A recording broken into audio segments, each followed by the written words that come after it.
Gostaria de começar por contar-vos uma história, já ocorrida há algum tempo, século XV, na vila de Nuremberg, na Alemanha. Esta história fala-nos de dois irmãos numa família de 18 filhos. O pai, Ourives, trabalhava 18 horas por dia, mais uns biscates ali e acolá, para conseguir sustentar todo este número de pessoas que vivia naquela casa. Estes dois irmãos, de quais eu vos quero contar hoje, chamam-se Albert e Albert. Os dois tinham um sonho, o sonho de poder vir a ser artistas, pintores. Eles os dois já tinham mão para a coisa, eles tinham bastante apetência natural para isso. Então queriam dar o passo seguinte, e o passo seguinte naquela época era viajarem até a Itália e poderem aprender com os grandes mestres da época. Mas, como numa família de artesãos, não havia dinheiro, não havia possibilidades para tal coisa. A família não conseguia custear a viagem e a estadia de um filho em Itália, quanto mais dois. Então estes dois irmãos começaram a pensar, e era algo que eles realmente gostariam muito de fazer. E então surgiu uma ideia. A ideia de que fosse um estudar. Enquanto isso, o outro permaneceria para trás, trabalhando em minas de carvão, para poder custear a viagem, os estudos, a alimentação e a vida do outro que estaria a estudar. Mais tarde, quando os estudos do outro terminariam, ele regressaria e o irmão que ficasse para trás teria então a sua oportunidade de poder ir estudar. Tiraram sortes e calhou a Albert Dürer a possibilidade de ir até a Itália e fazer os seus estudos. Albert veio a tornar-se um grande artista na sua época, talvez um dos mais mundialmente famosos daquele tempo. 4 anos passados, ele regressou a casa para dizer ao irmão que estava a trabalhar nas minas: agora chegou a tua vez de poderes vir comigo para a Itália e os dois podermos juntos pintar e aprender mais. Albert disse ao irmão: já não consigo, as minhas mãos estão cheias de artrite, de dores, tão perras, já não consigo pegar num pincel e desenhar uma linha a direito. Já passou para mim essa oportunidade, mas fico contente que tenha resultado para ti. Albrecht Dürer decidiu imortalizar estas mãos que lhe deram a oportunidade de vir a ser o artista que ele era hoje. Ele imortalizou estas mãos não de uma maneira qualquer, mas na posição de oração. Sendo este um dos seus quadros mais conhecidos, as mãos em oração são, de alguma maneira, o tributo e são a maneira como as mãos do seu irmão Albert são lembradas ainda hoje ao fim deste tempo todo. Será que, como cristãos, hoje somos conhecidos por termos as nossas mãos nesta posição em oração? Será que é assim que os outros nos veem? Como cristãos temos uma arma poderosíssima ao nosso alcance, que pode mudar a nossa vida e a vida dos outros. Cristo disse em João 14, 13, 14: e tudo o quanto pedirdes em meu nome, eu o farei, para que o Pai seja glorificado no Filho. Se pedirdes alguma coisa em meu nome, eu o farei. São afirmações poderosas feitas pelo próprio Cristo. Tudo o que pedirdes em meu nome, eu o farei.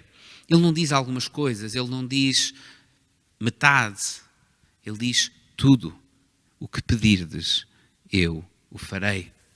Mas então, se ele nos promete isto, alguns poderão estar a pensar: tantas orações que eu já fiz que ainda não tive resposta, ou tive uma resposta totalmente ao contrário daquilo que quis. Se calhar já se calhar alguém aí pediu um Ferrari ou pediu o Euromilhões e não recebeu coisa alguma. Eu acredito que Deus realmente cumpre esta promessa. E se não recebermos aquilo que pedimos, é porque está algo de errado, não lá em cima, não com Deus, mas se calhar do nosso lado. Deus dá-nos algumas guias, algumas orientações de como podemos orar de maneira mais correta. E uma delas acabámos de a ler em João. A primeira condição é realmente pedirmos em nome de Cristo.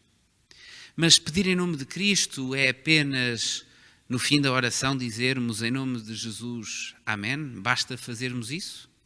Certamente que é muito mais do que isso. Conta-se a história de Alexandre o Grande, que estando acampado no meio de uma das suas campanhas, por essa Europa afora, deparou-se com uma situação.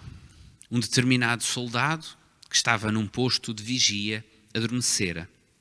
Esse soldado sabia qual era a consequência para esse crime.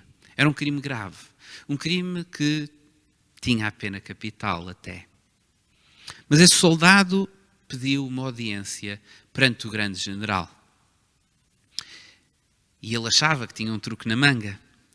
E ao apresentar-se perante Alexandre o Grande, este soldado diz: Alexandre, general, eu tenho o mesmo nome que você. Eu também me chamo Alexandre. Temos isso em comum, somos homónimos. Certamente que isso conta para alguma coisa. Alexandre levantou-se da sua cadeira e disse-lhe: meu caro, ou mudas o teu nome, ou mudas de comportamento. Aquele comportamento não era digno de alguém com o nome daquele grande general. Será que, como cristãos, estamos nós também a honrar o nome que portamos?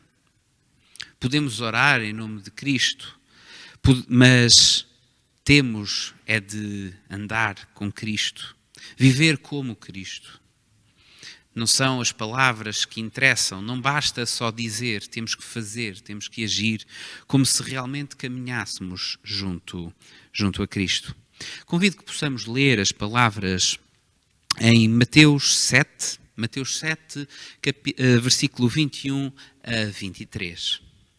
Nem todo o que me diz, Senhor, Senhor, entrará no reino dos céus, mas aquele que faz a vontade de meu Pai, que está nos céus. Muitos me dirão naquele dia, Senhor, Senhor, não profetizámos em teu nome? E em teu nome não expulsámos demónios? E em teu nome não fizemos maravilhas? E então eu lhes direi abertamente, nunca vos conheci, apartai-vos de mim, vós que praticais iniquidade. Alguns podem até fazer coisas fantásticas e dizer que o fazem em nome de Jesus, mas não vivem como verdadeiros filhos de Deus. E Deus diz, ou Jesus aqui diz, que lhes dirá, eu nem sequer vos conheço, nem sei quem são vocês. As nossas demonstrações de amor para com o outro são muito mais importantes do que simples palavras que podemos dizer. Orarmos em nome de Jesus. Para orarmos em nome de Jesus, temos de viver em nome de Jesus. Outra característica importante que devemos ter quando queremos uma oração verdadeira, podemos encontrar em Tiago, no capítulo 1, versículos 6 e 7. Peça, porém, com fé, em nada duvidando, porque o que duvida é semelhante à onda do mar, que é levada pelo vento e lançada de uma para a outra parte. Não pense tal homem que receberá do Senhor coisa alguma. Muitas vezes ouvimos pessoas a dizer, eu não tenho, a minha fé é muito pequenina, não tenho muita fé. Ou eu gostava de ter a fé daquele irmão ou daquela irmã. Mas a pergunta que nos devemos fazer é o que é que temos feito para alimentar essa nossa fé? A fé não é algo que podemos encontrar numa vacina na farmácia ou na estante de um supermercado. A fé é algo que devemos cultivar cada dia, cuidar como uma flor frágil, como uma orquídea que necessita de cuidado constante. O que podemos então fazer para cuidar da nossa fé, para a cultivarmos, para a fertilizarmos? Vamos ler o conselho de Paulo em Romanos capítulo 10, versículo 17. Romanos 10, 17. De sorte que a fé é pelo ouvir, e o ouvir pela palavra de Deus. Parece muito simples, basta pô-lo em prática. É a palavra de Deus que pode fazer a nossa fé crescer. Ouvir a palavra de Deus, lê-la, estudá-la. Nós, seres humanos, não somos capazes, se calhar, de ficar uma semana sem comer ou alguns dias sem beber água. Então, por que é que a nossa fé poderia ficar boa, saudável, se apenas a alimentamos uma vez por semana? Ou duas, eventualmente? Se queremos que essa nossa fé cresça, devemos a cada dia procurar renovar esse nosso compromisso com Cristo, conhecendo melhor o Deus da Escritura, o Deus que se revela através da sua palavra, e pondo à prova e pondo em prática os seus ensinamentos na nossa própria vida. O discípulo amado, numa das suas epístolas, dá-nos mais uma promessa, mas também mais uma característica essencial da oração. Convido que possam ler comigo 1 de João 3, 22. E qualquer coisa que lhe pedirmos, dele a receberemos, porque guardamos os seus mandamentos e fazemos o que é agradável à sua vista. João é muito claro neste assunto. Deus fará qualquer coisa que lhe pedirmos, mas se guardarmos os seus mandamentos. É natural, o pecado cria um fosso entre o ser humano e Deus. Ainda assim, Deus procura vir ter com o ser humano, mas se praticarmos a iniquidade, se estivermos longe dos caminhos do Senhor, Ele nada pode fazer. Cristo também falou sobre este assunto. Um pouco antes, podemos ler em João capítulo 14, versículo 15, se me amais, guardareis os meus mandamentos. É um sinal do nosso amor por Cristo, o guardarmos os mandamentos, confiando plenamente no autor deste universo, no nosso Criador, que sabe o melhor para cada um de nós, que sabe aquilo que necessitamos a cada momento. Queria contar-vos uma história. A história de um evangelista norte-americano, Billy Graham. Billy Graham era conhecido por não ter muitas posses. Às vezes até apresentava-se um pouco esfarrapado. A sua roupa naturalmente ia-se gastando com as viagens que ele fazia de um lado para o outro. Os tempos eram também outros. A determinada altura, entre conferências, alguém veio ter com ele e lhe disse: Pastor, eu hoje senti que devia lhe fazer uma oferta. O pastor passe lá em casa esta tarde, experimente um fato que eu tenho lá e se lhe servir pode ficar com ele. O pastor olhou para aquele homem e disse: Traga o fato, ele serve de certeza. O homem olhou para o pastor e disse: Mas pastor, nós não somos propriamente do mesmo tamanho. É melhor testar, é melhor verificar. Venha lá à casa e experimente. O pastor parou um pouco e olhou para aquele irmão e lhe disse: Sabe, irmão, se você sentiu essa necessidade no seu coração de me oferecer esse fato, é porque eu acredito que foi a vontade de Deus.